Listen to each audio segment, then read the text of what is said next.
한자 문화권에서 그 신원서판이라는 얘기를 합니다. 이 사람을 볼 때 신원서판을 본다고 그러죠. 그런데 이제 여기 신원서판 가운데 서가 문제입니다. 글서자. 서는 두 가지 측면을 가지고 있죠. 하나는 글씨의 모양, 즉 그 서예할 때 있죠. 글씨 쓰는 그 서체를 보고 이제 그 사람을 보는 거고, 다른 하나는 그 내용, 글을 문장을 잘 쓰느냐, 문장력이 있느냐, 이제 이걸 보는 거죠. 그 사람의 글 안에 얼마만한 그런 통찰력과 내공이 들어있는가를 보는 것이 서죠. 그래서 아까 그 서체로 써서 전자가 그런 형식이라면 후자는 그 내용에 해당합니다. 이 두 가지 측면을 보고 이제 그 사람의 실력과 그릇이 그 어느 정도인지를 그 판단을 했던 거죠. 이 서를 보고 그 사람을 판단하는 것은 서양에는 없는 이런 한자 문화권만의 그런 독특한 전통입니다. 글을 보고 판단한다는 게. 우리나라에서 그 조선시대 그 과거 시험만 해도 그래요.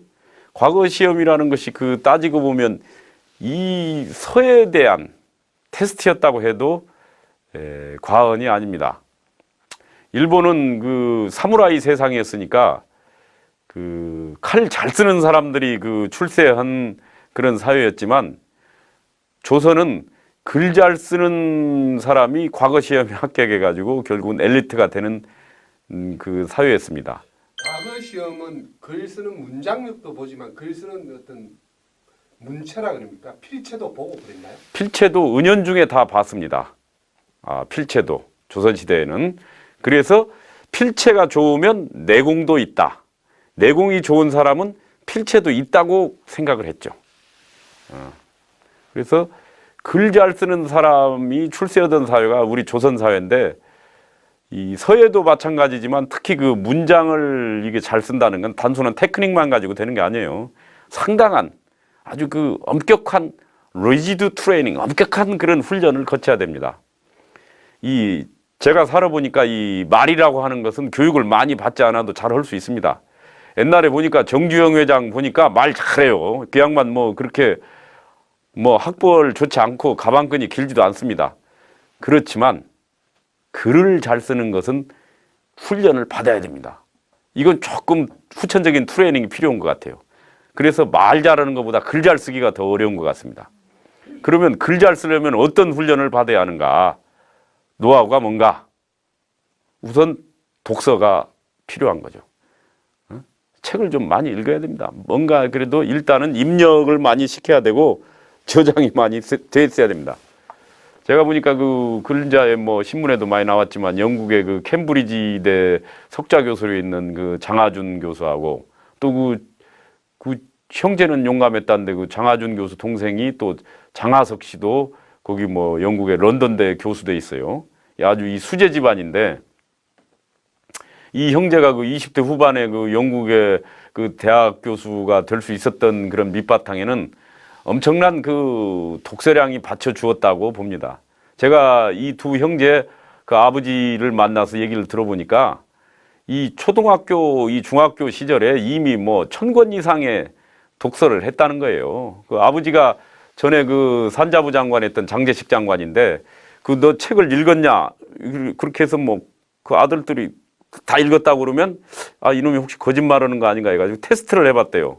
그래서 어느 내용 딱 물어보면 그 내용을 딱 대답을 하고 그래가지고 엄청난 또 속독을 하는 체질을 들였다고 그래요.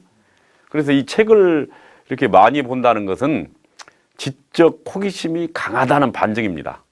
지적 호기심이라는 것은 결국에는 그 인간과 그런 그 우주에 대한 의문이죠. 응? 왜 인간은 태어나서 죽어야만 하고 이렇게 고통을 받고 살아야만 하고 왜 이렇게 음식 남녀랄지 이런 본능적인 욕망에 포박되는 거고 왜 시간은 흘러가는 것인가? 여기서 이런 현상을 보고 왜 저런가? 왜 그런가 하는 의문이 끊임없이 일어나야만이 글을 잘 쓸 수 있습니다. 그러니까 글 잘 쓴다는 건 태클을 잘 거는 사람입니다. 평범하게 넘어가면 안 되고 어떤 그런 도전적인 기질이 있어야 돼요.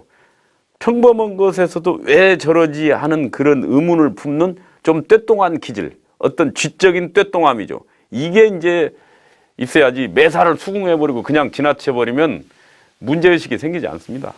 문제의식이 이 길은 약하면 문장의 글이 이렇게 질이 좀 퀄리티가 떨어지기 마련이죠. 그래서 이 글을 잘 쓰려면 좀 괴팍해야 됩니다. 성격이. 또 이것은 글뿐만이 아니고 모든 예술이 그런 것 같아요.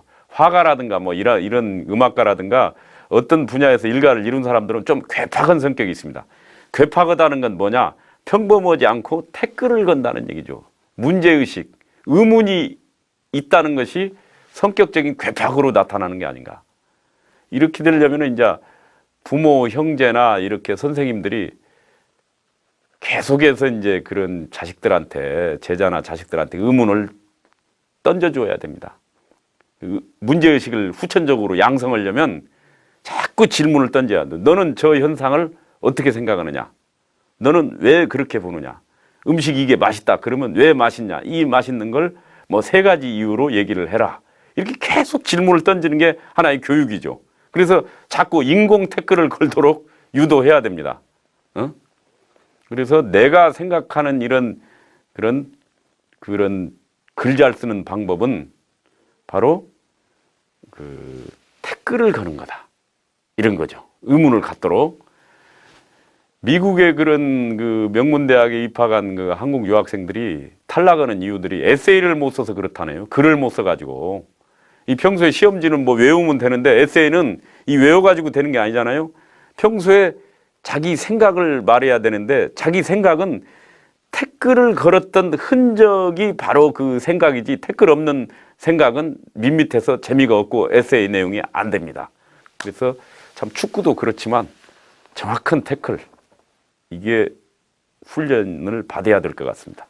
선생님은 단문으로는 상당히 유명하신데 예. 독서인 것 같아요? 아니면 태클인 것 같아요? 독서와 태클이 상호 보완적입니다.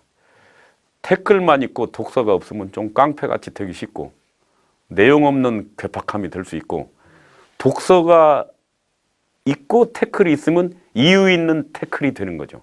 그 차이가 있습니다. 상호 보완적입니다. 선생님 글 잘 쓰시는 스스로 이렇게 비결이 무엇인가요? 뭔가요? 정말 그렇게 잘 쓰는 것 같지는 않고요. 한 중상 정도 된다고 보는데 이것은 크게 보면 제가 전생에 좀 썼던 것 같고 사주팔자 소관인면도 있고, 또 하나는 제가 머리가 평소 안 좋다고 생각했기 때문에 모든 걸 제가 소화해서 이해해야 됐습니다. 누가 말하면 바로 그게 저한테는 이해가 안 됐습니다. 한참 생각을 해야 됐어요.